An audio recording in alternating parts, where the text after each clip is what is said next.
안녕하세요. 본당 대림맞이 피정에 작년에 이어서 또 초대해 주셔서 감사합니다. 저 사진은 어제 눈이 많이 왔죠. 그저께 저희 수도원 뒤에 배경입니다. 저게 밤에 찍은 거예요. 요즘 카메라가 성능이 좋아서 밤에 찍어도 이렇게 쫙 착각하면서 하다 보니까 저렇게 좀 신비롭게 나왔습니다. 저희 수도원은 경치는 좋은데 수도원 건물이 안 보입니다. 저 배나무 사이 산 밑에 숨어 있어 가지고 약간 저 빛이 보입니까? 중간에. 저런 식으로 저희 집은, 저건 사실 우리 집이 아니고요. 저 길 건너편에 있는 카페인데 우리 집은 불도 없습니다. 그래서 잘 봐야 보입니다. 잘 봐야지. 사람들은 이렇게 외적인 저 아름다운 설경이나 산 모습, 눈 저런데 이제 소위 말해서 이제 혹해가지고 중요한 게 안 보이거든요. 중요한 게. 제가 본당에 피정 이제 두 번째 작년에 하면서 저는 처음에 가면은 항상 제일 좋은 거 먼저 해줍니다. 다음에 또 부를지 안 부를지 모르니까 제일 좋은 거 먼저 해주고, 그 다음에 가면은 거기서부터 이제 좀 덜 중요한 거 보여줍니다. 덜 중요한 거. 하지만 덜 중요한 게 아니고요.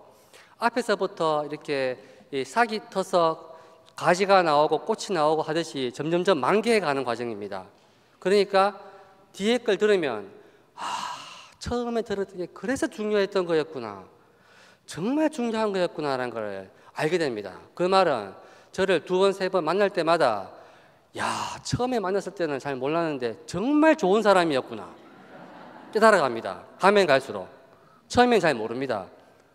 처음에 막 이야기하면은 잘난 척 정말 하는 일 생각하겠죠. 근데 두 번, 세 번, 네 번, 다섯 번 계속 이야기 듣다가 만나다 보면은 이 모든 게 다 이어지는 거구나. 처음부터 큰 그림을 봤구나. 알게 됩니다. 제가 첫 시간에 뭐 했느냐 기억 안 나시죠? 저도 기억 안 나지만 파스카 신비 말했을 겁니다.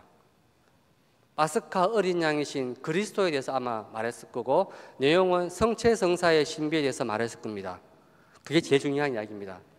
그리고 이제 올해 와서는 제가 그것과 이어져서 무엇을 할까 생각하다가 그래, 이제 대림식이 맞아, 대림맞이 피정이니까 일단 대림절 이야기를 해야겠구나. 대림절 이야기 해야겠구나 생각했어요.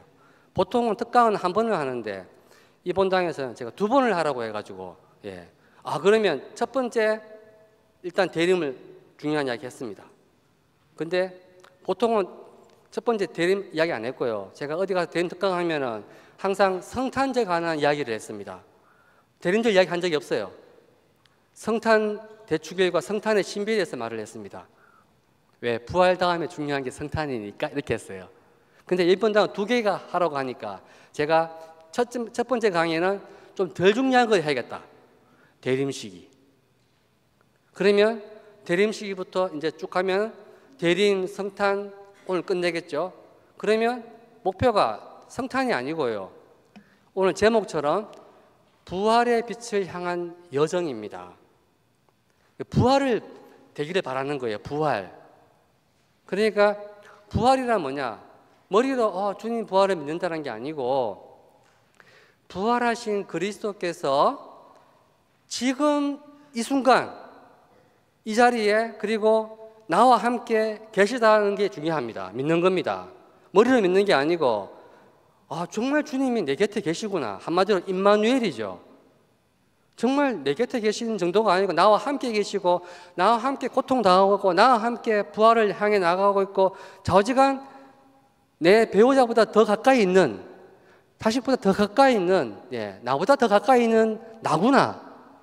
그러면 얼마나 힘이 나겠습니까? 그 빛이 희미한 빛이 아니고요, 태양빛보다 더 밝은 마음에 굉장한 환희와 평화를 주는 빛입니다. 그 빛을 여러분에게 전해드리고 싶습니다. 이렇게 말하니까 저는 그 빛 속에 사는 것처럼 보이네요. 체험했느냐? 아닙니다. 저는 체험하지 않았습니다. 저도 안 보입니다. 저도 답답합니다. 저도 우울합니다. 날마다 우울합니다.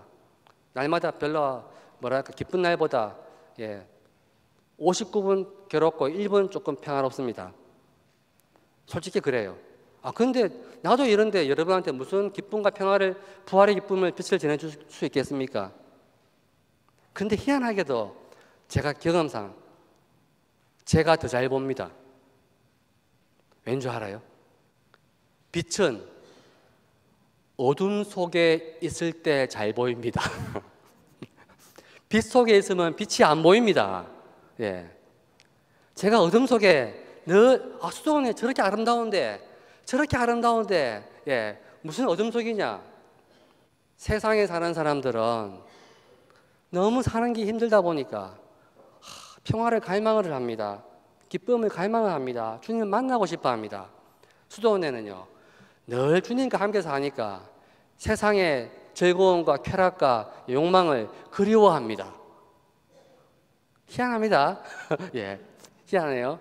저는 저기 살다 보니까 이렇게 수도원 밖을 나와서 본당에 한번 강의를 하거나 일반 사람들과 만나는 시간은 저에게는 이 화려한 휴가입니다. 지금 외유 시간이에요. 너무 행복합니다. 지금 기뻐요. 이 맛에 본당 신부님들이 본당 신부 하는구나 있잖아요. 야, 이거 부럽다 뭐 있잖아요. 이거 이렇게 아름답고 젊은 예쁜 분들이 많이 계신데 만나면 얼마나 좋을까 이런 생각이 듭니다. 수도원은 다릅니다. 그래서 사실은 마음에 어둠이 있다 보니까 제가 다른 사람보다 특별히 간절함이 더 많습니다. 잠깐 수도 생활 1년 이내 하는 게 아니고 한 30년 이상 하면은요, 이게 뭐랄까 마음속에서 30년 이상 살아도 점점 이 기쁨과 평화가 아니고 답답하다. 이 생활 이 인간들하고 못 살겠다 있잖아요. 뭐 발전이 없다 뭐 등등 뭐 이런 느낌이 좀 많이 와요. 강의해도 소용없다. 아무리 해도 소용없다. 뭐 미사 아무리 해도 소용없다. 이런 게 자꾸 올라옵니다. 그러다 보니까 정말 주님을 더 간절하게 만나고 싶어요. 체험하고 싶고 정말 주님께 가까이 가고 싶어요. 내가 선택한 이 길이 세례받은 그리스도인의 길, 그리고 수도 생활의 길, 사제의 길, 이 길이 잘못된 선택이 아니고 정말 훌륭한 선택이었다라는 걸 확인하고 싶어요. 확인이 됩니까? 죽어야 확인되겠죠? 죽어야 확인된다면 할 말이 없습니다. 그런데 제가 그런 거는 원하지 않아요. 살아있는 동안에 좀 확인하고 싶어. 바로 제가 할 수 있는 거는 특별한 영적 체험, 뭐 신비로운 체험, 뭐 수리수리 마수리 이런 거 바랬지만 이루어진 적이 한 번도 없습니다. 그런데 저는 교회가 예수님이 말씀하시고 교회가 가르친 모든 내용들을, 교리들을, 신앙의 교리들을 읽고 성경 말씀을 읽고 교리를 이해하고 살면서 머리로 연구를 하고 하다 보니까 몸은 안 따라가도 납득이 된다. 그래, 부활이 이게 부활이구나, 이게 빛이구나 감을 잡습니다. 머리로 이해했습니다. 봐야지 이해해야지. 우리가 눈으로 보지 못해도 이 머리로 이해하면 볼 수 있는 게 있습니다. 예를 들면 여러분 그저께 눈 오고 아침에 제가 하늘을 보니까 하늘이 너무 아침 새벽입니다. 별이 총총했습니다. 정말 총총했어요. 오늘 아침에는. 그래서 평소에는 별이 몇 개 안 보였는데 오늘 아침에 굉장히 총총했습니다. 근데 헤아려 보니까 그것도 보이는 별이 한 열 몇 개밖에 안 됐어요. 더 많죠. 그 많은 별들을 보이지 않는 별이지만 전체 망원경으로 보면 수천억 개, 수조 개의 별이 있겠죠. 근데 그 망원경도 보면 그 캄캄한데 또 특수한 망원경을 보면은 더 너머에 천억 광년 너머에 또 광년에 또 천억 개 별이 있겠죠. 근데 그것을 우리 눈으로 볼 수 없고 망원경으로 안 보이지만 컴퓨터를 통해 가지고 빨주노 파란 뭐 색깔도 입혀서 안드로메다 은하다, 무슨 별이다 보여주잖아요. 성운이다, 블랙홀이다 이렇게 보여줍니다. 우리가 눈으로 본 겁니까? 아니죠. 하지만 그것은 감 잡은 게 아니고 과학적으로 증명을 한 거잖아요. 그러니까 저기가 어떻게 별 세계가 어떤지는 모르지만 좌우지간 한 가지는 알았습니다. 별이 있네. 별 무리가 있네. 수천억 개의 별이 무수히 많구나. 그 중에 어떤 별은 지구와 흡사한 별이 있구나. 알죠? 지구상에 수많은 인간들이 태어나고 살았습니다. 지금도 태어나고 있고 또 태어날 겁니다. 그 수많은 인간들이 다 별이라면 다 별 볼 일 없는 별들입니다. 딱 한 별, 바로 유일한 별, 예수 그리스도라는 인간. 그 인간은 정말 모든 별들의 운명과 우주의 운명을 결정하고 다 알고 있는 우리에게 소중한 구원의 별입니다. 여러분 눈에 안 보입니다. 안 보입니다. 봤다면은 그 눈이 이상합니다. 왜냐하면 볼 수가 없는 별인데, 보이지가 볼 수가 없는 별인데, 분명히 근데 어떻게 봐야 되느냐? 그래서 여러분 제 강의 들어야 됩니다. 예수님의 말씀과 그리고 교회의 가르침 안에서 그 망원경을 통해서 보면 그 별, 그 인간 예수 그리스도는 바로 하느님의 아들이었구나. 세상을 창조하신 하느님, 삼위일체 성부, 성자, 성령의 그 성자 하느님이었구나. 더 중요한 거, 그분은 장차 오셔서 우리를 심판하고 우리뿐 아니고 온 우주를 심판하고 새하늘 새 땅을 이루실 다시 오실 영광의 하느님이구나. 그 인간이, 그 별이 깨달을 때 우리는 우주 안에 있는 먼지 같은 존재, 수십억 아니 수백억 인간 안에 있는 한 인간이라 할지라도 내가 바로 우주의 중심이구나. 내가 바로 하느님의 자녀구나. 내가 하느님과 한 몸이구나. 내가 하느님으로 가득 차 있구나. 깨닫습니다. 그러면 내가 곧 알파고 오메가고 있잖아요. 자기가 서 있는 자리가 일원동이든 저기 불암산이든 바로 여기가 부활하신 주님이 계신 자리구나 하고 눈을 팍 뜹니다. 눈 뜬다는 거죠. 자, 여러분 제가 이 제목 정할 때 심사숙고했습니다. 몇 년 고민한 제목입니다. 대림시기를 한마디로 한 겁니다. 이게 핵심입니다. 여러분에게 없는 거, 잘 없는 거, 그분 그리스도를 향한 간절함을 심어주고 목표는 눈을 뜨는 겁니다. 눈을. 와, 내 인생이 정말 소중한 인생이구나. 야, 내 인생에 이 다른 수십억, 수백억 인간과 비교할 수 없어요. 왜? 바로 우주를 창조하신 하느님이 나와 똑같은 형제 자매가 됐고 한 몸이기 때문입니다. 여기까지는 교리상으로 좀 들어본 이야기죠. 과학자가 별 사진을 보여주면 안드로메다 아름다워요 이렇게 말합니다.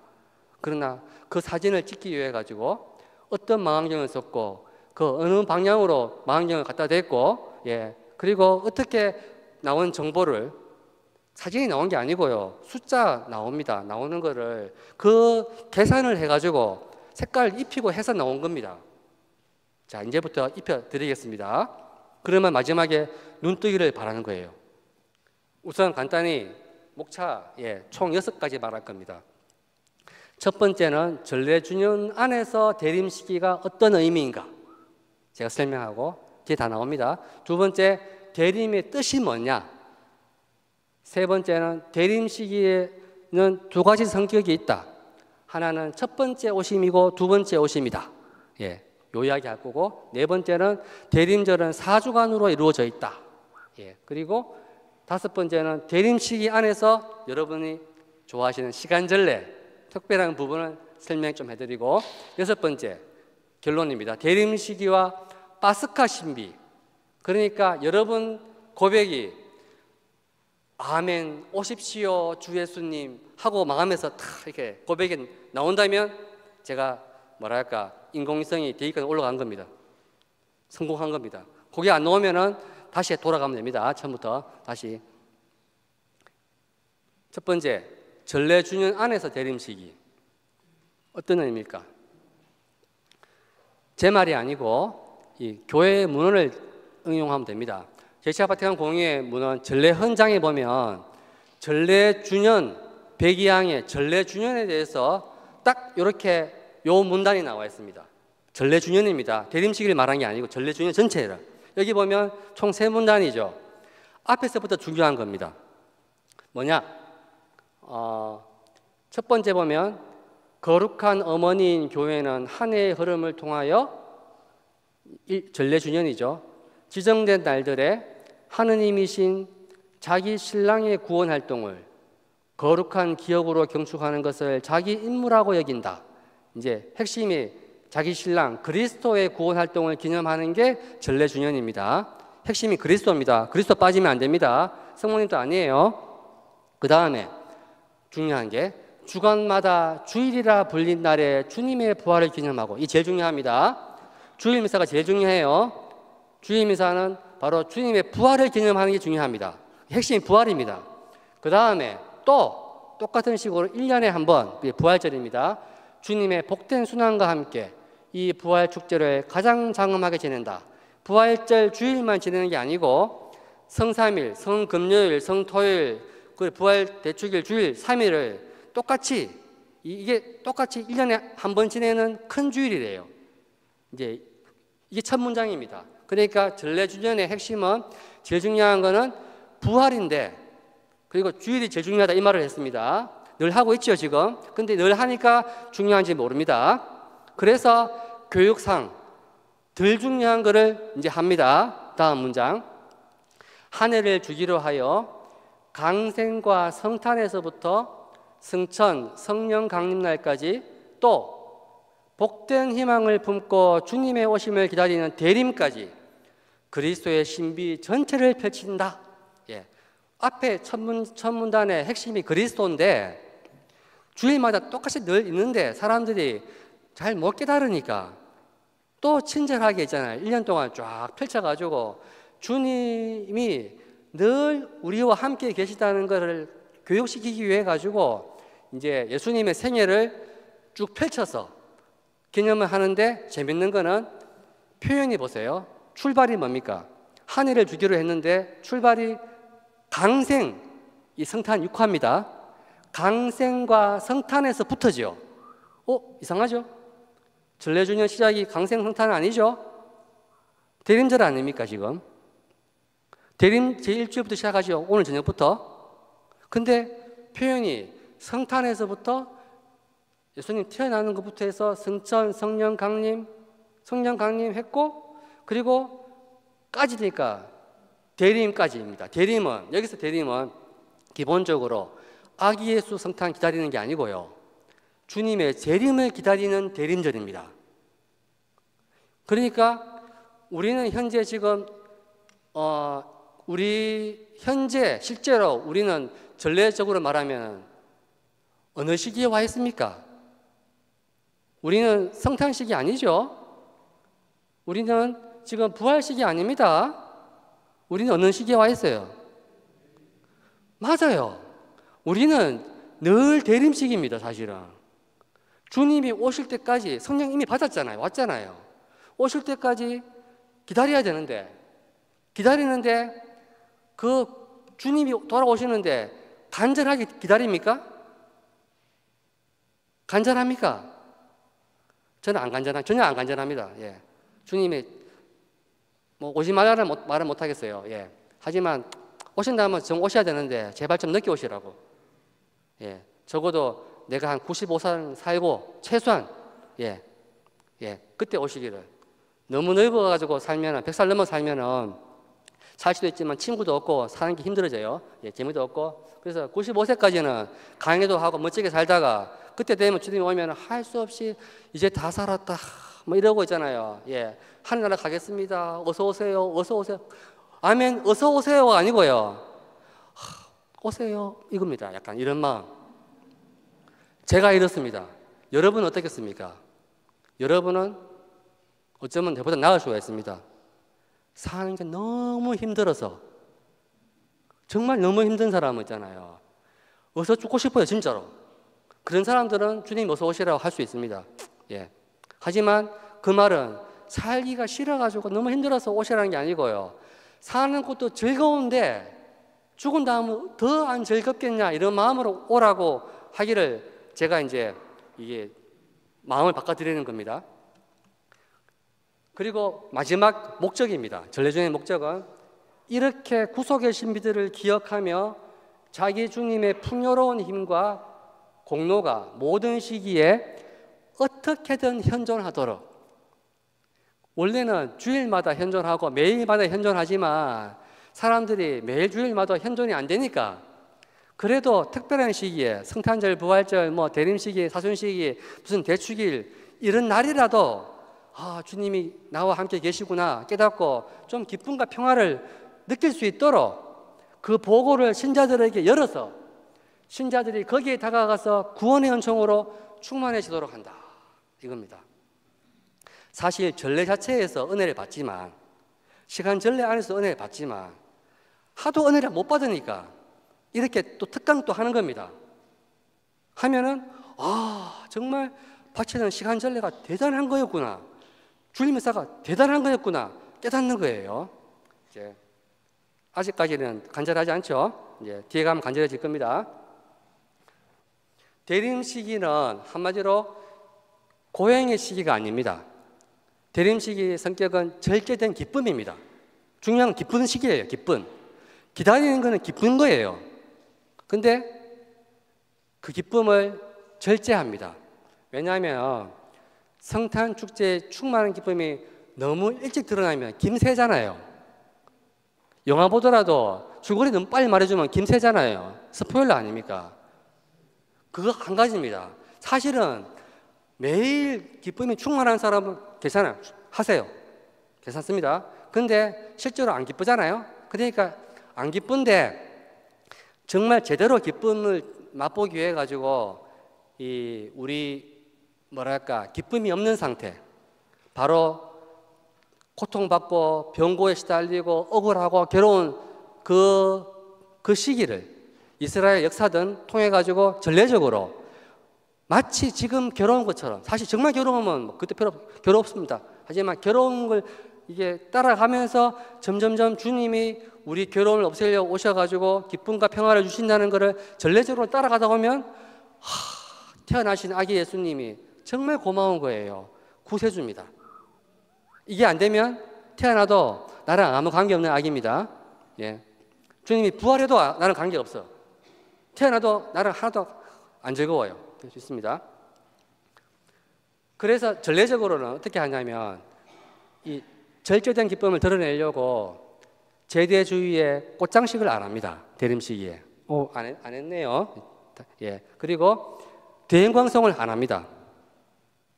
그러면 뭔가 모르게 하고 싶어도 좀 참는 겁니다. 그리고 오르간 연주 이게 장엄하게 막 안 합니다. 간단하게 이렇게 성가 부를 시편할 때 반주 정도는 해주고 최대한 하고 싶지만 참는 거예요. 그리고 이제 보속의 그런 회개의 의미로 자색 옷을 입습니다. 대림 시기는 이제 분위기상 그래요. 하지만 마음이 막 기쁜 사람은 기뻐도 괜찮습니다. 마음으로. 하지만 표현을 그렇게 하는 것뿐이에요. 두 번째, 대림의 뜻이 뭐냐? 대림은 기다릴 대자, 임할 임자입니다. 그러니까 임한다는 말은 그냥 오는 게 아니고 높은 사람이 올 때 임한다고 하잖아요. 누가 오시는 분을 기다리는 게 대림입니다. 잘 알죠? 한국말이고. 근데 원어가 뭐냐면 그리스 말로 파루시아입니다. 파루시아는 왜 재림하다 할 때 그 파루시아입니다. 이런 말로 파루시아는 이 맥락을 좀 이해해야 돼요. 고대 이교도 신전에 그건 뭐 제우스 신이든 뭐 아니면 이렇게 바알 신이든 신이 있잖아요. 거기 신들이 있으면 그 모신 신의 신전에서 1년에 한 번 자기 신이 이제 자기 신전을 방문하는 거예요. 방문한다 치고 자기들끼리 한 일주일이든 며칠이든 축제를 벌입니다. 그러면 마치 왜 우리 제사 지낼 때 그 돌아가신 조상님이 밤에 오셔가지고 문 열어놓으면 이제 오셔가지고 이제 제사상에 앉아가 밥 먹고 한다고 생각하잖아요. 그리고는 제사 지내보신 분 아시겠지만 방문 닫습니다. 편하게 식사하시라고. 좀 이따가 이제 들어가서 이제 식사 다 하셨구나 하고 이제 밥 먹고 하잖아요. 그런 식으로 고대 이교도에서 신전에서 자기 신이 올 때를 이제 맞이하는 축제가 있었어요. 그 축제 이름이 이제 그 파루시아, 그때 말할 때 용어가 파루시아 뜻이 오심, 도래, 출현, 온다는 거예요. 그냥 온다는 말입니다. 한마디로 온다. 근데 요 말을 이제 라틴 말로 바꾼 게 아드벤투스입니다. 아드벤투스는 뜻이 뭐냐면 앞에 아드는 전치사인데 뭐뭐를 향하여, 벤투스는 영어의 커밍입니다. 커밍. 뭐뭐를 향하여 온다. 뜻은 그냥 온다는 거예요. 오신다는 거예요. 도래. 그러니까 아무나 오는 게 아니고 이제 로마 제국 시대에 이제 황제가 방문한다거나 아니면 무슨 높은 고위 관리가 오는 거예요. 마치 이 본당에 정순택 대주교님이 교구장 사목 방문 온다. 이거 생각하면 됩니다. 아무데나 오진 않죠. 밥 먹으러 올 수도 있습니다. 예, 박원준 씨 만나러 오는 그거는 아드벤투스가 아니에요. 공식 방문이에요. 그러면 신자들 나가서 카페트는 안 깔겠지만 인사도 할 거 아닙니까? 근데 아니면 군대에서 사단장 방문, 높은 사람 올 때는 마당 쓸고 뭐 하겠죠. 자, 분위기가 어때요? 분위기 좋아요? 분위기 안 좋아요? 예, 높은 사람 오면 분위기 안 좋습니다. 예, 그냥 밥 먹으러 오는 건 괜찮아. 공식 방문하면은 쓸고 닦고 힘듭니다. 아, 그러면 하느님은 그런 분이 아니죠. 우리 사랑하시는 분인데. 사랑해도 마찬가지입니다. 예, 사랑해도 부담스러워요. 예를 들어서 시어머니 방문하면 반갑습니까? 아들 집 방문하면 반가워요? 오지 마라 합니까? 오시라 그러죠. 근데 미리 연락하고 와야 돼. 그리고 또 하여튼 몇 년할 때 말을 하고 와야 됩니다. 그냥 오면 안 되죠. 왜냐? 어머니가 싫은 게 아니고 잘 보이고 싶은데 지금 방청소도 안 해놨고 머리도 안 감았어. 예, 식사 대접할 것도 없어요. 근데 오시면 어떡합니까? 부담스럽죠? 제가 딱 그 마음입니다. 하느님 오시는 거 부담스러워요. 잘 보이고 싶은데 아무리 해도 잘 보일 수가 없어. 아무리 해도 매일 죄 짓고 있잖아요. 마음에 흑심이 가득한데 어떻게 만나겠습니까? 그러면 제가 95세 돼가지고 병원에 입원해가지고 이제 곧 숨 넘어갑니다. 그러면 준비됐을까요? 준비 안 됩니다. 그때도. 예. 그때 되면 제가 상상해 봅니다. 만약 그런 순간이 온다. 95세 되면은 서울대병원 이제 입원했습니다. 그러면은 이제 신부로서 그동안 본당 강의 많이 하고 훌륭하다. 명성 자자하면서 있잖아요. 하여튼 뭐 아주 훌륭한 신부님 살았어요. 원로 신부로 잘 살았습니다. 유명한 사람 됐습니다. 근데 95세 해가지고 옆에 있는 수녀님 부릅니다. 원목실 수녀님 불러가지고 수녀님 이 본당 여기 병원에 있는 아무 원목 신부님 빨리 불러오세요. 빨리 불러오시라고. 예. 오는데 보니까 새파란 신부 한 명 왔어요. 예, 왔습니다. 그러면 신부님 잠깐 오라고 했죠. 오라고. 총 고백하겠다고. 자, 고백 받으라고. 그러고는 이제 예. 그동안 묵혔던 고백 다 합니다. 평생 못했던 거 싹싹 싹 다 하고는 있잖아요. 예. 이제 죽는 마당에 뭐 있잖아요. 싹 다 합니다. 예, 다. 그리고는 뭡니까? 그러면 신부님 그 고해사제가 이제 놀라겠죠. 눈이 커지겠죠. 예.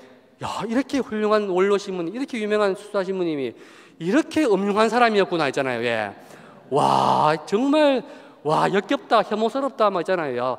와 놀랐다 했잖아요. 막 눈이 막 커졌을 겁니다. 하지만 어쩔 수 없죠. 사정해 줍니다. 예, 그리고 저는 됐다 이제 죽는구나. 이제 숨 넘어가지 마. 이걸 하고 이제 탁 죽을 겁니다. 죽으면 어떻게 될까요? 하늘나라가 탁 열리겠죠. 이게 대박이죠. 대박. 이런 날이 올까요? 안 옵니다. 예. 그리고 온다 하더라도 제가 보니까 그렇게 죽는 사람은 없습니다. 와, 정말 놀랐습니다. 마지막까지 자기 인생 정리하거나 했잖아요. 무엇이 진리인지 찾는 사람 없습니다.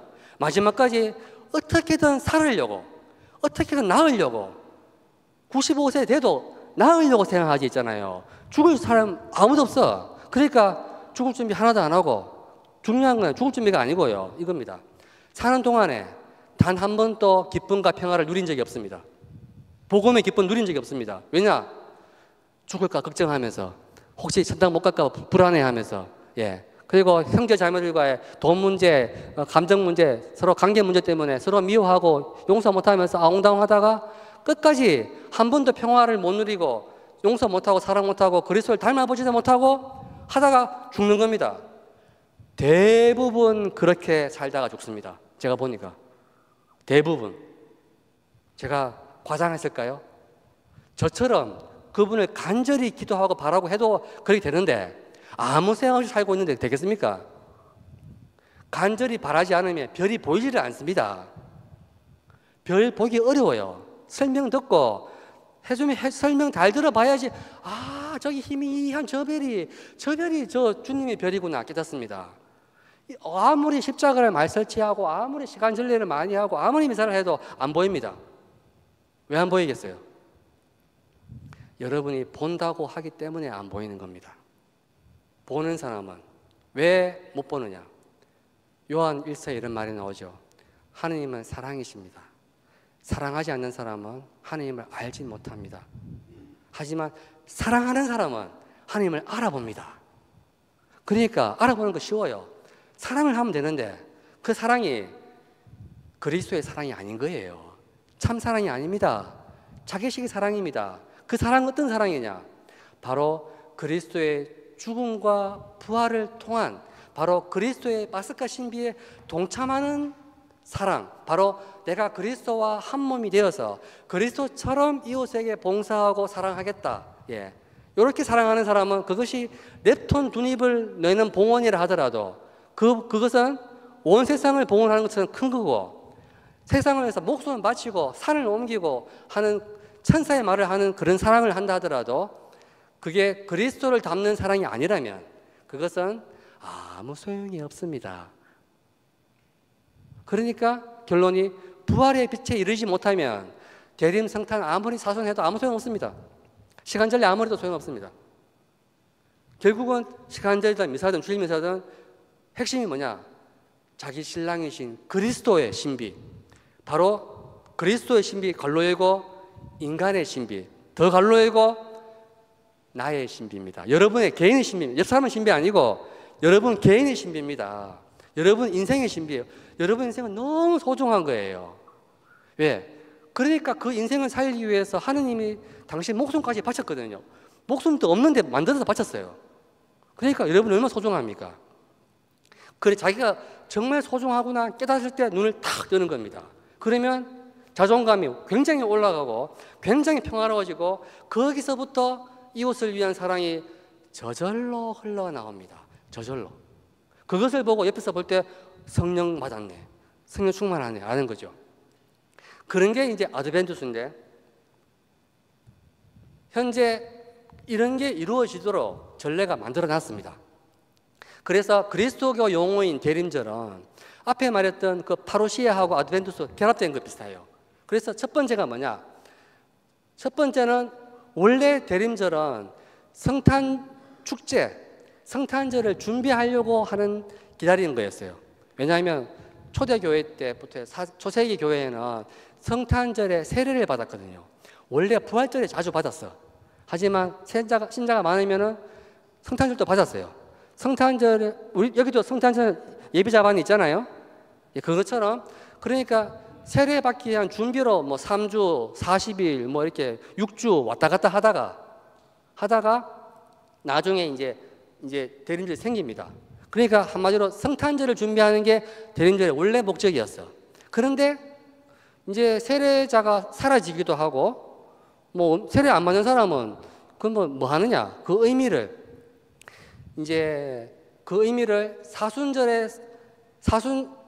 부활절에 세례 안 받는 사람들이 사순절을 보낼 때, 이게 원래 사순절은 세례 준비 기간이지만 이 기간에 더욱더 그리스도인다운 회개를 하자, 이런 식으로 보냈다면, 성탄절에는 성탄절에 세례를 나는 안 받지만, 그러니까 아기 예수님 오시라 안 해도 이미 와 계시잖아요. 이미 탄생했잖아요. 예. 그런데 이 시간을 다시 오실 주님, 심판하러 오실 주님을 기다리는 그 시간으로 또 삼은 거예요. 이 두 가지가 동시에 갔던 겁니다.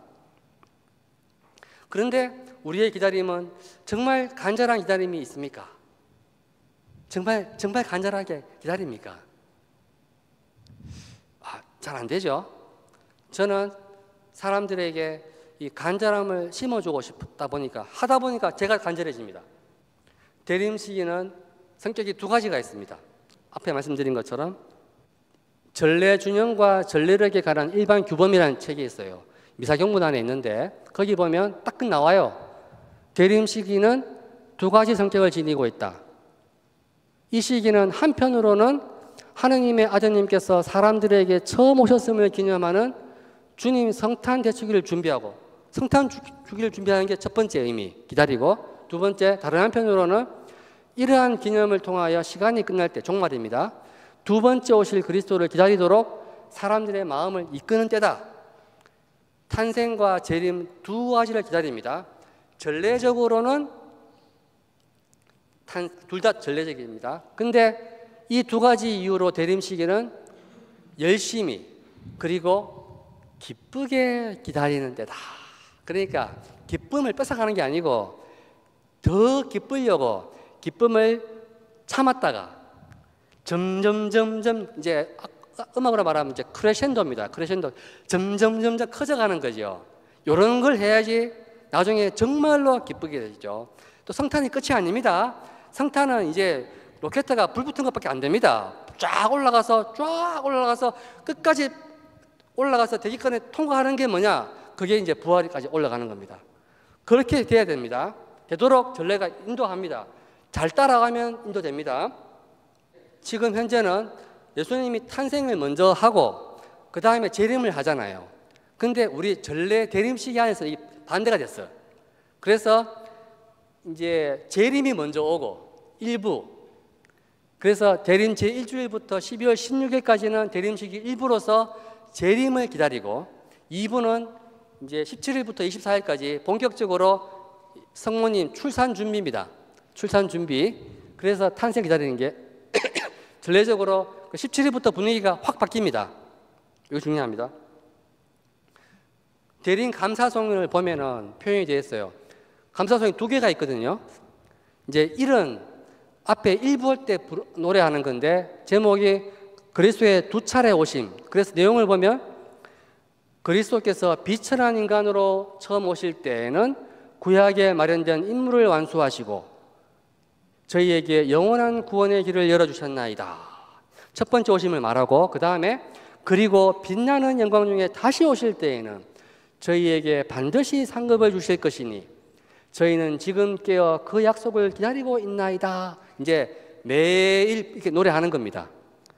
여러분이 마음을 여기에 실으면 어떻게 되겠습니까? 지금 깨어서 주님이 다시 영광 중에 오시기를 간절함이 없지만 간절하게 하려고 마음 먹어야 됩니다. 그러면 이제 연습을 하다 보면 나중에 진짜 간절해지는 거죠. 그래서 대림 1주간 월요일 본기도를 보면 똑같은 내용입니다. 다 그런 내용이에요. 1부는 성자 그리스도께서 오시기를 기다리며 비오니 그분께서 저희를 찾아와 문을 두드리실 때, 지금 이 순간에도 찾아와서 문을 두드린다는 거예요. 주님은 재림 때 오시지만 나중에 오실 분이지만 사실은 이미 여기 계신 분이잖아요. 날마다 우리 마음을 두드리는 거죠. 마음을 열고 나를 받아들여라. 그러면 하늘나라가 아직 안 왔지만 이미 우리 안에 시작됐다는 것을 깨닫게 됩니다. 그래서 평화가 옵니다. 그러면 2부에 가면은 감사성이 바뀝니다. 거기 가면은 이제 성모님 이야기가 나오죠. 그리고 모든 예언자는 그리스도께서 오실 것을 미리 알려주었고 동정 성모님께서는 극진한 사랑으로 그분을 품어주셨으며 요한은 오실 분을 미리 알려주고 이미 와 계신 그분을 가르쳐 주었나이다. 중요한 거 이미 와 계신 그분입니다. 지금 우리는 모르지만 이미 와 계신다는 거예요. 대림 시기에. 그러니까 이미 와 계신데 오시라고 자꾸 하는 거죠. 비록 말은 오시라고 하지만 이미 와 계신 거예요. 중요합니다. 본기도 봐도 본기도에 가면 이제 2부에서는 이제 성모님 이야기가 많이 나오고 아기 예수님 탄생 이제 말합니다. 이제 곧 태어난다는 거죠. 곧 태어난다. 전례적으로 이제 사실 태어났지만 곧 태어난다고 자꾸 말을 하는 겁니다. 강생의 놀라운 신비, 동정녀의 출산 뭐 이런 말이 나오기 시작합니다. 그러다가 이제 대림 4주간 이제 1부, 2부가 아니고 또 큰 틀로 보면은 대림은 총 4주간이 되어 있어요. 언제 4주간 생겼냐? 앞에 말했지만 성탄 세례 준비하면서 3주, 40일, 6주 뭐 이렇게 하다가 대림 시기가 생긴 게 4세기 후반에 생겼습니다.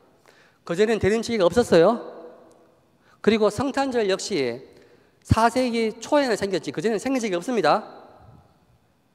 4세기 1, 2, 3세기에는 성탄절이 없었어요. 없었습니다. 부활절밖에 없습니다. 주일하고 부활절밖에 없어요. 4세기부터 성탄절 생기고 4세기 후반에 성탄절 때문에 대림절이 생깁니다. 왜냐하면 사순 부활과 균형을 맞추려고 하다 보니까 생겼어요. 근데 4주간이 생긴 거는 6세기 후반 그레고리오 대교황 때부터 이렇게 4주간 생겼습니다. 근데 이 4주간은 마치 건물을 짓듯이 교회가 이 신자들로 하여금 1, 2, 3, 4로 가면서 점점 오시는 주님을 더욱더 간절히 맞을 수 있도록 이렇게 부스트를 넣는 거예요. 예. 처음에 세게 안 합니다. 그래서 점점 기쁨이 커져갈 수 있도록 어떻게 하느냐? 전례, 독서, 복음, 말씀, 특히 말씀을 잘 배치를 해놨어요. 그러니까 그냥 골라놓은 게 아니고 이 한마디로 교과서입니다. 1장, 2장 하듯이 착착착 해가지고 1장, 1주일에는 깨어있으라. 주로 아직 성탄 이야기 안 나와요. 다시 오실 주님 언제 올지 모르니까 종말에 오실 주님을 깨어 기다려라. 예. 그리고 2주 가면은 세자 요한이 등장해서 회개해라. 주님이 곧 오신다. 회개해라 하고 3주에 오면은 이미 그분이 우리 가운데 계시는데 기뻐해라. 바로 왔다. 이미 안 보이지만 왔다. 기뻐해라. 소위 말하는 기뻐하라 주일입니다. 가우데 때 기뻐하라 주일이고 이제 4주일 되면은 이제 뭐 곧 성탄절이니까 이제는 뭐 성모님 이야기, 뭐 저가리아 이야기, 뭐 이런 이야기 나오면서 곧 태어난다 이런 이야기 나옵니다. 그러면 곧 태어난다고 하니까 그때부터는 독서복음뿐 아니고 기도문 역시도 이런 식으로 이 복되신 동정 마리아께서 성자를 잉태하게 하셨으니 이런 식으로 모든 기도문 안에 성자 잉태 출산 뭐 이런 말이 자꾸 나오기 시작합니다. 이제 곧 태어난다는 거죠. 양수 터진다 이 말 하는 거예요. 예. 그런데 이제 대림 시기에는 이 주인공이 있습니다. 요 주인공이 이 세자 요한입니다. 바로 예수님을 소개하시는 분이잖아요. 주님의 길을 닦고 소개하고 하는 이분인데 세자 요한이 주인공입니다. 그래서 마르코 복음 시작에 맨 시장에 예수 그리스도 우리 주 예수 그리스도의 복음의 시작하면서 바로 나오는 말이 첫 문장이 이겁니다. 이사야 예언자의 글에 보라 내가 네 앞에 내 사자를 보내니 그가 너의 길을 닦아 놓으리라. 광야에서 외치는 이의 소리 너희는 주님의 길을 마련하여라. 그분의 길을 곧게 내어라 하고 기록된 대로 세례자 요한이 광야에 나타나 죄의 용서를 위한 회개 세례를 선포하였다. 그러니까 주님을 맞이하려면 뭐 해야 되느냐? 회개해야 돼. 회개하도록 했지만 사람들은 세례를 많이 받았지만 회개는 안 했거든요. 예수님도 복음 전했지만 사람들이 회개를 안 했습니다. 좌우지간 다른 건 다 하는데 회개를 안 합니다. 시간 전례를 해도 회개를 안 합니다. 미사를 해도 회개를 안 합니다. 봉헌을 해도 회개를 안 합니다. 회개가 뭐냐? 회개는 정신이 번쩍 들어가 눈이 확 소경이 눈을 열고 귀가 번쩍 들면서 아, 주님이 정말 나를 구원하러 왔구나. 주님이 정말 대단하신 분이구나. 주님만이 생명이고 길이고 진리고 생명이고 다구나. 자기가 깨닫는 거예요. 남이 말하는 게 아닙니다. 제가 말하는 게 아니고 여러분 자신이, 옆 사람이 아닙니다. 자기 자신이 정말 꼭 붙잡아야겠구나. 옆에 보니까 도시주택공사에 있더라고요. 거기 아는 사람이 있어가지고 고위공무원이 와가지고 살짝 귀뜸해 줍니다. 옆에 있는 하계월 땅에 있는 땅 한 개 지금 올라가니까 빨리 사라고 지금 대개발하니까 사라고 하잖아요. 그러면 그 사람이 말이 권위가 있고 신뢰가 있으면 가족이면 어떻게 합니까? 그 말 듣고 영끌해서 땅 사겠죠. 근데 가족이 아니면 조금 의심스럽죠. 예. 근데 친구도 아니면요 더 의심스럽죠. 하지만 그때가 될 때까지 확인이 안 됩니다. 이와 비슷합니다. 그러니까 세자 요한이 말하던 예수님이 말을 하던 죽었다 살아난 사람이 없잖아요. 하늘나라 본자에 없잖아요. 그러니까 어떻게 영끌해서 자기 인생을 바치겠습니까? 저도 바치기 싫은데, 말을 하면서도 바치기 싫은데, 이게 말을 하면서도 바치기 싫어요. 진짜 바치기 싫어요. 하지만 말하는 게 있어가지고 바치는 신용은 합니다. 신중하고 바치다 보니까 그렇게 손해보는 장사는 아니네 있잖아요. 예. 약간 좀 들다가 점점점 이제 손해보는 게 아니고 야, 덕도 보네? 잘하면 대박 나겠네. 지금 마음은 뭐냐면 대박 나겠네. 그런 마음입니다. 일원동 왔을 때 대박 나겠네. 여기 오신 분은 정말 복됩니다. 지금 나 때문에 대박 나겠네. 이런 마음이 좀 듭니다. 지금 세자 요한이 소개했는데 세자 요한을 소개한 사람이 이사야 예언자입니다. 맞죠? 대림 시기에 독서는 전부 다 이사야 예언사입니다. 복음에는 전부 다 요한이 많이 나와요. 두 명이 주인공이에요. 사실은 이사야가 더 주인공입니다. 이사야가 왜 주인공이냐? 이사야는 이스라엘 고난받는 이스라엘 백성, 이사야가 살던 시기가 나라가 망하고 바빌론 유배하던 그 시기입니다. 그 시기의 백성들한테 무슨 선포했느냐? 나라가 망하겠지만 희망을 가져라. 왜? 주님이 너희를 구원하러 오신다. 우리를 구원하러 오신다. 분명히 오신다. 구원하러 왔습니까? 잘 안 왔어요. 예, 이사야 사는 동안에 못 봤습니다. 하지만 결국은 왔긴 왔죠. 바벨론 해방됐죠. 하지만 와도 제대로 온 것도 아닙니다. 여전히 이스라엘 지금 전쟁하고 있잖아요. 제대로 온 거 아닙니다. 그러니까 맨날 말만 하는 것 같아. 근데 이사야가 뭐라고 예언을 했냐면 주님 온다고 하니까 사람들이 뭘 보고 믿냐? 그러자 표징을 말합니다. 다 예언이 표징이지만 이사야서 7장의 중요한 14절 보라 동정녀가 잉태하여 아들을 낳으리니 그 이름을 임마누엘이라 하리라. 좌우지간 지금 있는 인간은 구원자가 없고 새로운 인간이 태어나는데 그 인간이 우리를 구원한다는 거예요. 그 인간을 보니까 진짜 하나님이 우리와 함께 계시다는 걸 느낀다는 거죠. 예언했습니다. 그게 이제 우리가 믿는 건 예수님이죠. 그 다음에 또 표징은 뭐냐? 이사야 40장에 아까 들었던 거 광야에서 외치는 이의 소리 너희는 주님의 길을 마련하여라 그분의 길을 곧게 내어라 하고 광야에서 누가 외친다는 거죠. 누굽니까? 세자 요한 맞죠? 예언이 이루어졌죠? 근데 이사야가 말하고 예언이 이루어진 거는 거의 500년 지난 다음에 이루어지는 겁니다. 500년이 지나서 이루어져요. 참 늦게 이루어지죠. 예. 그런데 이게 바로 지금 보니까 구원의 표징이라는 거죠. 예수님이 그때는 태어날 때 아무도 몰라봤지만 그분이 바로 그 동정녀가 낳으시는 아들이고 그리고 세자 요한이 바로 저 이사야가 예언했던 걸 알게 된 거예요. 여기까지 대부분 대림 시기에 다 말을 합니다. 저는 여러분에게 특별히 한 가지 더 말합니다. 요 말하는 사람은 아무도 없을 겁니다. 대림 특강에. 하지만 이게 더 중요합니다. 대림 시기 별로 안 중요한 시기입니다. 사실은. 왜? 4세기 때는 있지도 않았잖아요. 부활을 위해서 있는 게 성탄이고 성탄을 위해서 있는 게 대림입니다. 부활이 안 되면 아무 소용없어요. 맞죠? 그 부활은 지금 여기 계신 예수님을 말하는 거예요. 장차 오신 예수님이 아니고 지금 여기 계신 예수님입니다. 근데 어떻게 그 표징을 알아보느냐? 표징을 알아보기 힘듭니다. 제가 말 잘해야 되고 온 힘을 다해야 되고 성령께서 오셔야 되고 여러분도 와야 됩니다. 그건 가장 큰 표징을 알려드릴게요. 가장 이미 예언됐습니다. 그 표징은 뭐냐? 최고의 표징은 이겁니다. 이사야서에 예언되어 있어요. 뒤에 고난받는 주님의 종의 노래입니다. 이사야서 42장, 49장, 50장, 52장 4개죠. 그래서 고난받는 주님의 종의 내 노래라고 불러요. 제가 일부러 다 왔어요. 첫 번째, 많이 들어봤을 겁니다. 첫 번째 노래는 여기에 나의 종이 있다, 예, 내 마음에 드는 이다, 뭐 이런 말 나오죠. 예수님 때도 세자 요한 세례 받을 때부터 해서 하늘에서 뭐 변모될 때 항상 이런 말 나오죠. 내 마음에 드는 이다, 내 사랑하는 이다. 다 이 말을 하는 겁니다. 근데 사람은 몰라보죠.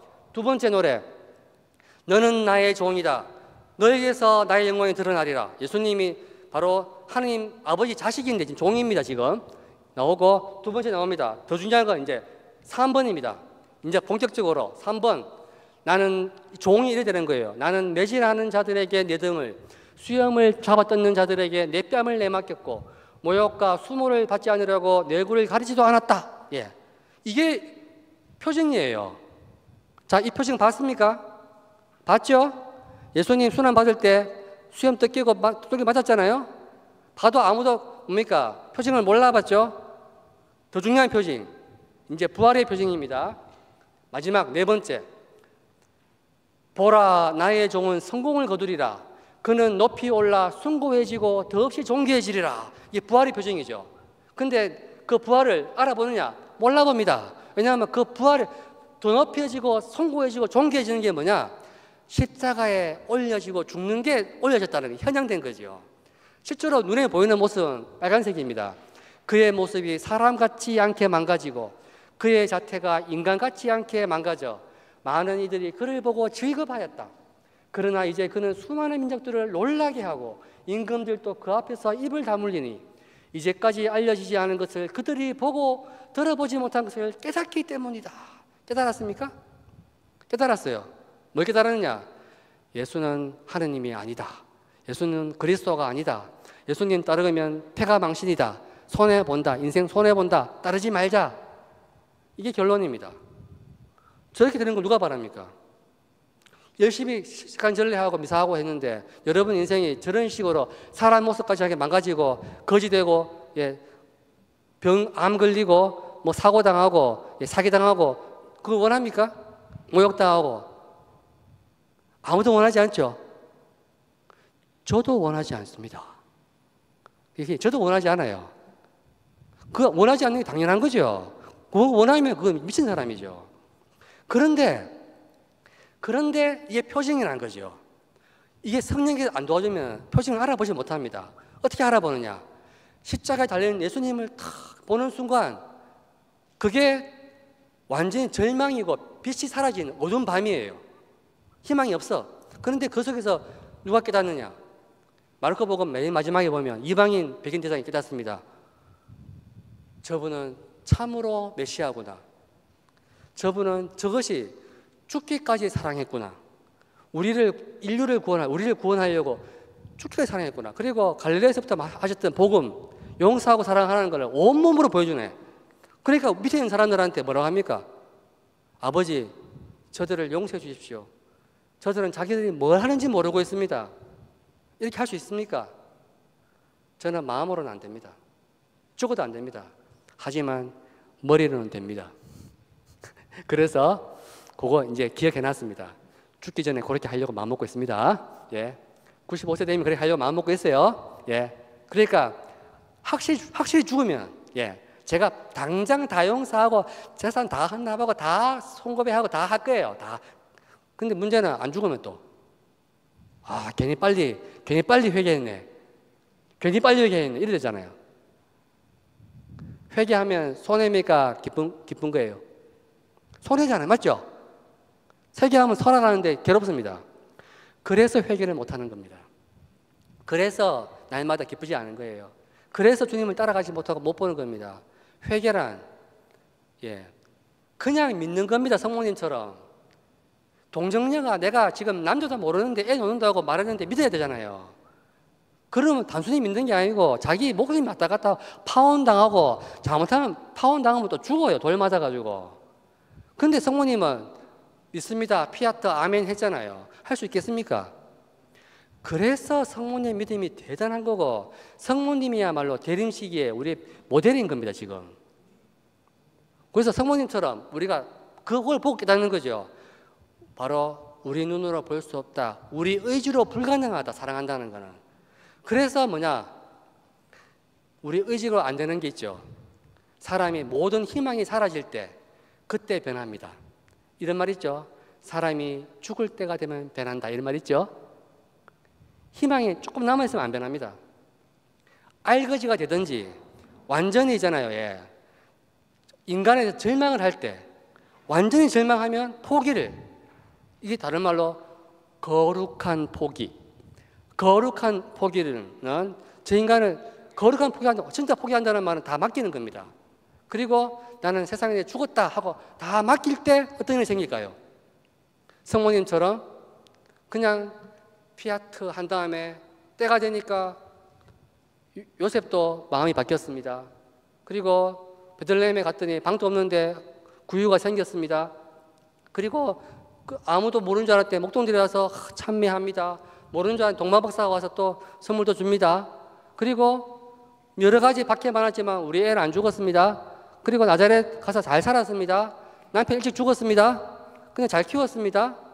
그리고 때가 되니까 내 아들이 집 떠나가지고 복음 전한다고 가가지고 잘 인기 최고입니다. 나중 되니까 십자가에 죽습니다. 울었습니다. 그리고 부활하는 걸 성모님 봤느냐? 봤어요. 봤지만 봤는지 안 봤는지 알 수가 없어요. 자식아. 예. 하지만 성모님은 끝까지 주님 계시다 믿고 그냥 살다가 늙어 죽었습니다. 근데 죽었는데 우리 믿는 거는 죽어서 하늘나라 올라갔다. 몸이 안 썩고 바로 어때요? 우리가 가야 할 길입니다. 그 시작이 지금 바로 대림식이 피아트 이루어져서 이겁니다. 근데 이것을 가려면 이 마지막 최고 표징이 있죠. 이 끝이 부활이라는 것을 믿어야 갈 거 아닙니까? 이게 아닌데 어떻게 가겠어요? 그래서 저는 참 어떤 데 보면은 뭐랄까 하나님 위해서 올인하는 게 참 이게 내 인생이 아까운데, 예. 근데 신자들은 그런 거 없이 그냥 열심히 봉사하고 많이 합니다. 근데 보면은 그 봉사하지만 끝에 가면 다 하나님 원망하고 인간들 저주하고 그리고는 그냥 내 인생 저주하고 가는 경우가 많습니다. 다 살았다, 헛살았다, 괜히 봉사했다, 괜히 신자 됐다. 많습니다. 그 말은 처음부터 잘못된 별을 봤다. 본 게 하느님 아니다. 예수님 아니다. 한마디로 헛살았다예요. 너무 억울하죠? 헛살아도 괜찮습니다. 아직 살아있으면 됐습니다. 아직 살아있으면 됐어요. 예, 앞에 하는 거 안 중요합니다. 중요한 건 항상 지금부터입니다. 지금부터. 지나간 거는 안 중요합니다. 잘못 살아도 괜찮아요. 오늘 항상 오늘입니다. 오늘. 전례는 항상 오늘을 말합니다. 대림식이 항상 오늘 말합니다. 오늘 성탄절 오늘 주님 탄생하셨고 오늘 여기서 말씀하시고 주님의 말씀입니다. 오늘 다 오늘이에요. 예, 오늘 지금 여기에 주님 부활하시 계시다. 그러면 뭐냐면은 우리가 늘 계시지만 이제 전례적으로 마치 이미 본 영화지만 다 결말을 알지만 좋아서 또 보는 겁니다. 처음부터. 또 보면 어떻습니까? 처음부터 결론이 나오면 재미없잖아요. 처음에는 다 아는 내용이지만 발단, 전개, 위기, 절정, 결말 가면 점점점 또 한 번 또 눈물 흘리고 감사하고 또 한 번 또 보고 이런 겁니다. 전례가 바로 그런 거예요. 근데 볼 때마다 사진 앨범 보면서 참 뭐랄까 신혼 사진 보면서 참 좋았네. 애기 키울 때 참 좋았네. 행복했네. 보면 좋죠? 예. 너무 행복했구나. 너무 행복했구나. 행복했구나. 눈물도 흘리고 탁 보고 있는데 옆에서 남편이 와가지고 뭐 보는데? 예. 사진 본다. 예. 보니까 또 보고 있는데 밥도 배고프다. 예. 그런데 뭡니까? 치아라. 사진 보겠다 했잖아요. 저리 가라. 이러면 됩니까? 앨범의 주인공이 옆에 있잖아요, 지금. 옆에 있는데 옆에 있는 이거 주인공은 늙고 병들고 뭐 마음에 안 들고 앨범은 어때요? 멋있잖아요. 필요 없고 또 앨범 보는 겁니다. 그때가 좋았는데, 그때는 내 남편 정말 멋있었는데, 최고였는데, 착각도 이런 착각이 없는 거죠. 이게 전례를 너무 잘하면 이래 됩니다. 하지만 최고의 이상은 뭐냐? 사랑하는 남편과 함께 앨범을 보는 거예요. 함께 보면서 여보 우리 정말 행복했었지, 정말 우리 고생 많이 했었지, 기쁘지, 행복하지 보잖아요. 당신이 아팠을 때도 정말 사랑해서 고마웠어. 그러면 어떻습니까? 앨범을 덮을 때 여보 사랑해 이래 되는 거예요. 앨범을 덮을 때. 그러면 또 화나면 또 앨범 또 보는 겁니다. 여보 사랑해. 이게 전례예요. 전례를 할 때마다 예수님이 정말 점점 좋아지기 시작하는 거죠. 눈앞에 보이는 예수님 어떤 예수님이냐? 아기 예수님 아닙니다. 예수님 다 컸어요 벌써. 다 커서 이미 하늘나라 가 계셔요. 예수님 어떤 분이냐? 하늘나라에 앉아서 편하게 구경하는 분이 아닙니다. 지금 우리 가운데 계시면서 우리가 똑같은 얼굴을 하고 있어요. 지금 여기 있는 최종건 박구미호가 예수님입니다. 지금 예수님. 사투리 심하게 쓰는 예수님이에요. 예. 저기 앉아 계신 박원준 신부님 예수님이에요. 예. 여기 앞에 있는 옷 예쁘게 하고 계시는 자매님들, 예. 전부 다 이렇게 다 예수님이에요. 집에 가면 꼴 보기 싫은 그 분이 예수님이에요. 근데 마음으로는 와닿지 않죠. 저도 집에 가면 꼴 보기 싫은 예수님 많습니다. 수도원 가면. 예, 많이 있어요. 근데 머리로는 내가 꼴 보기 싫어하는 거 보니까 아직 내가 굉장히 어둠 속에 살고 있구나. 그러니까 내 마음은 안 바뀌지만 있는 그대로 주님께 봉헌하면서 주님 어서 오셔서 내 마음을 좀 깨끗하게 해주십시오. 하지만 뭐 더러운 있는 채로 마치 시어머니한테 어머니 언제든지 오세요. 하지만 차려놓은 밥은 없습니다. 있잖아요. 예. 오셔서 밥 좀 해주세요. 뭐 있잖아요. 예. 머리도 안 감았지만 괜찮지요. 뭐 있잖아요. 어머니 좀 이렇게 잘 봐주세요. 뭐 어서 언제든지 오세요. 언제든지. 어때요? 최고의 며느리입니다. 그러면 오시는 예수님이 최고의 시어머니일까요? 오시는 분은 시어머니가 아니고 친정엄마입니다. 예, 와가지고 안 시켜도 청소하고 애 학교 보내고 다 합니다. 알았어. 그러니까 전례만 참석했는데, 시간 전례만 했는데, 강의만 들었는데 자신도 모르게 점점 미사 마시고 나니까 마음이 깨끗해져 있습니다. 사랑하는 마음이 커져갑니다. 이게 또 전례의 힘이에요. 시간 전례까지 하면 뭐 최고죠. 예. 그 친정엄마가, 시엄마가 하루에 한 번 오는 게 아니고 아침 저녁으로 왔다 갔다 해요. 옆집 살면서 수시로 들어옵니다. 이거 비슷합니다. 예. 대림식이 시간 전례는 일반 전례 똑같아요. 다른 거 하나도 없어요. 근데 특별한 게 하나예요. 대림식이만. 뭐가 있냐? 오후렴이라는 게 있어. 여러분 오늘은 못 하겠네요. 오늘은 안드레아 주기를 하는지 모르겠지만 대림식에만 하는 게 있습니다. 특별히 대림식이 제2부에만 하는 게 있어요. 2부 없어요. 2부에 17일부터 23일까지 7일 동안 저녁 기도할 때, 성모의 노래 후렴할 때 항상 후렴 앞에 오가 들어가요. 오, 감탄사 오가 들어갑니다. 그 오후렴을, 그래서 오후렴이라고 부르는데, 이게 왼쪽에는 예, 라틴말 그라두알레 책에 이런 게 나와요. 옆에 왼쪽에 동그라미 오가 보이죠? 이게 오입니다. 오인데 이게 매일 하루씩, 맨 위에 17일, 그 다음에 18일, 19일 넘기면 23일, 이게 하루씩 다른데 그 안에 후렴구 내용이 뭐냐면, 옆에 거는 우리 한국에 있는 베네딕토 수도원에서 하는 건 이제 번역한 건데 이런 식입니다. 17일 날 오지에 지극히 높으신 이의 말씀이여, 이렇게 오 하고, 그 다음에 하면 오 하느님이여 이스라엘 집안을 다스리시는 분이여, 다음에 또 오 다윗의 열쇠여, 뭐 이런 식으로 나갑니다. 한국말로. 하지만 라틴말도 할 수 있어요. 라틴말로 오 엠마누엘, 이거는 23일 날 하는 겁니다. 그래서 이런 식으로 하는데, 이걸 오후렴이라고 부르는 이유는, 그래서 오오 하는데 뒤에 흐름 내용이 전부 다 구약에 나오는 이사야서 그리고 지혜문학의 내용을 따와가지고 메시아 오실 그리스도의 속성을 골라놓은 핵심은 한마디로 그분은 예수님은 지혜다, 그리고 하느님이다, 다윗의 열쇠다, 그리고 이사야의 뿌리다, 그리고 임마누엘이다, 뭐 이렇게 있잖아요. 이런 식으로 노래를 합니다. 그러면 이거는 별 중요한 건 아닌데 중세 때 이제 이 대림 시기를 더 뭐랄까 멋있게 하려다 보니까 노래를 붙였어요. 만들고는 이런 후렴구를 만들었어요. 만들어 가지고 이렇게 만들었어요. 그래서 17일부터 라틴말로 하면 오 사피엔시아, 그다음에 오 아도나이, 오 라딕스 예세, 오 클라비스 다빗, 오 오리엔스, 오 렉스 젠시엄, 오 엠마누엘 이 부릅니다. 근데 이게 하다 보니까 재밌는 건 빨간색이 있죠. 글자 뒤에서부터 읽으면 EROCRAS잖아요. 에로크라스입니다. 라틴 말입니다. 에로크라스가 에로가 뭐냐면 I shall 영어로, 클라스는 tomorrow입니다. 그래서 뜻이 I shall be tomorrow 뭐냐면 내가 내일 있을 것이다, 내일 올 것이다 뜻이에요. 요거는 그냥 말장난입니다. 말장난 중요한 거 아니에요. 하지만 재미로 하는 거예요. 그냥 그 말은 근정 가면 갈수록 주님이 다가온다 이제 이렇게 한 거예요. 이렇게 이제. 근데 수동원에서는 원래 재밌는 거 좋아합니다.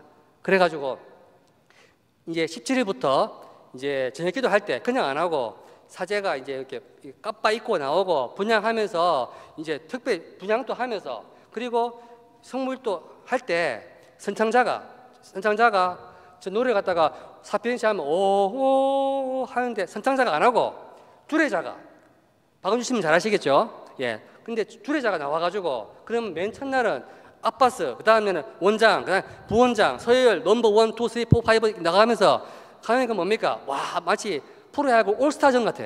올스타전 중요한 사람 나오면 척척척 하니까 한마디로 기분 좋아요. 대림절 맛이 확 나거든. 이제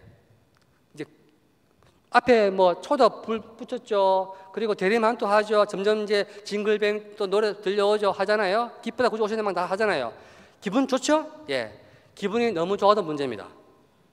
왜냐하면은 그것은 성탄에 가기 위한 목적이긴 하지만 성탄 자체도 사실은 부활로 가기 위한 시작에 불과한 거예요.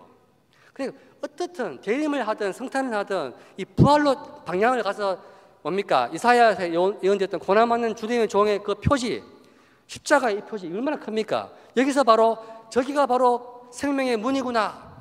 저분이 지금 나와 함께 계시구나. 바로 저분이 지금 숭고하고 높여진 부활의 영광이구나. 깨닫지 못한다면 다 소용없고 오히려 더 화려할수록 뭐냐면 속는 겁니다. 실제로 아무리 해도 여러분 마음속에 평화 안 옵니다. 왜? 아무리 해도 돈은 못 벌고 점점 노화는 돼가고 인간하고 관계는 안 좋아지고 뭐 좌우지간 월급도 안 오르고 정치 경제 다 안 좋아집니다. 그러면 점점점 세상은 뭡니까? 어둠 속에 빠지겠죠. 희망이 어디냐? 눈 씻고 봐도 희망 없습니다. 알고 나면 세상은 여전히 허무하고 돌아갑니다. 근데 아무리 세상이 허무하게 돌아가고 전쟁이 나고 하더라도 결코 사라지지 않는 희망이 어디 있겠습니까? 유일한 빛, 태양보다 더 밝은 빛, 십자가의 빛입니다. 바로 이게 바로 대림시기와 파스카 신비를 말하는 거죠. 바로 전래주년은 한 문장이지만 이걸 이제 이해하셔야 됩니다. 빛의 근원인 파스카 성삼일, 빛은 근원이 파스카 성삼일에서 시작해가지고 전래주년 전체 그리스도의 신비 전체를 쫙 펼칩니다. 그 전래주년이 비록 시간적으로는 현재 대림 성탄 나가고 있고 초대교회 때는 대림 없고 성탄 이렇게 성탄 사순 부활 하다가 마지막에 대림이었지만 사실은 논리적으로 따지면은 전래주년의 시작은 파스카 성삼일입니다. 십자가가 시작입니다. 그 말은 다른 말로 하면 여러분의 신앙의 시작은 교리가 아니고 미사가 아니고요. 여러분 구체적인 삶 속에 있는 고통입니다. 한마디로. 여러분 마음의 고통, 가정의 고통, 사회의 고통, 지구의 고통, 그게 시작입니다. 바로 거기서 바로 인간 같지 않은 몰골의 모습인데 거기서부터 부활의 빛이 쫙 나온다는 거, 표징을 과연 몇 명이 알아볼 수 있을까? 그런 믿음 가진 사람 몇 명이 될까요? 전래주년에는 파스카 축제 외에도 성모님 축제, 성인 축일, 대림, 성탄, 사순 여러 시기가 많지만 이 모든 기념들은 한마디로 말하면 파스카라는 단 하나의 신비가 다양한 측면이 전개되는 거다. 그러니까 우리는 대림이든 일주든 이주든 성탄이든 무슨 축일이든 항상 전래주년에 속지 마라. 시간에 속지 마라. 왜? 주님 부활과 함께 시간은 이미 우리는 시간을 떠나서 영원한 시간 속에 영원에 들어온 사람들입니다. 우리는 이미 하늘나라에 들어와 있는 사람입니다. 이제 말이 어렵네요. 저도 지금 말은 하고 있지만 도저히 이해가 안 됩니다. 왜냐하면 인간의 언어로 제가 알기로는 이 정도 설명하기 어려워요, 사실은. 나머지는 결국은 체험입니다. 그거는 말이 아니고요. 사랑할 때 십자가가 바로 저기서 예수님이 우리를 얼마나 사랑했는지, 전능하신 사랑, 무한한 사랑을 이렇게 자기가 깨닫게 됩니다. 바로 그럴 때 우리 마음이 온 우주를 향해서 쫙 열리면서 가장 그 혜택을 받는 사람은 저 우주 끝에 있는 안드로메다에 있는 외계인이 아니고요. 자기 옆에 있는 사람입니다. 자기 옆에 있는 사람, 여러분이 아니고요. 저는 우리 수도원에 있는 우리 형제들입니다. 내 옆에 있으니까 가까이 있는 사람한테 내 빛이 확 갑니다. 그래서 저는 날마다 1원당 본당 신자들도 사랑하고 섬기고 싶지만 기회가 올 때만 섬기고 대부분은 우리 요셉 수도원에 있는 형제들을 매일 섬기고 봉사하고 있잖아요. 하면서 합니다. 그게 괴로우냐?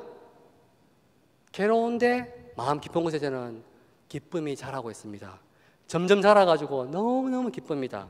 왜? 바로 주님이 가신 길을 가고 있는 거죠. 그리고 정말 사랑을 받는 게 아니고 주는 게 행복하다는 것을 느끼고 있습니다. 그 제가 느끼고 있는 체험들을 여러분도 느끼기 바랍니다. 우리 수도원 형제들이 지금 13명인데 중간에 제가 이제 원장이고 이번 가을에 찍은 겁니다. 감사합니다. 그리고 오후에는 성탄식 이야기합니다. 제가 그러면 이어집니다. 이 빛이 성탄을 통해 다시 또 부활로 쫙 가는 이야기 하겠습니다. 감사합니다.